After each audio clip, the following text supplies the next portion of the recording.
Never miss a moment of the action. Today I'm showing you exactly how to pause live TV on YouTube TV in 3 simple steps.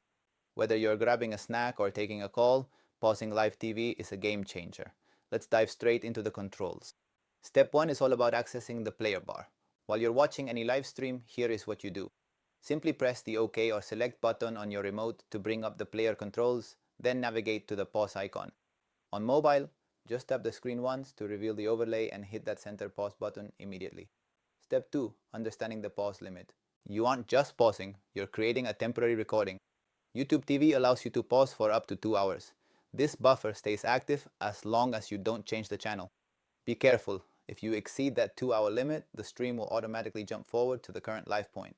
Step 3. Resuming your show. This is where the magic of the digital video recorder or DVR kicks in. Just hit play and you'll pick up exactly where you left off. No more rushing back during commercial breaks.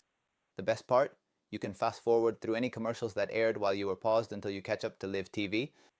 This is perfect for live sports. Pause the game, grab your snacks, and never miss a single play. If you can't pause, ensure your app is updated to the latest version and your internet connection is stable. To recap, bring up the player bar, remember the 2-hour limit, and fast forward to catch back up. For more one-click guides and efficient tech tips, subscribe to Sleek Guides. I'm your host, and I'll see you in the next one.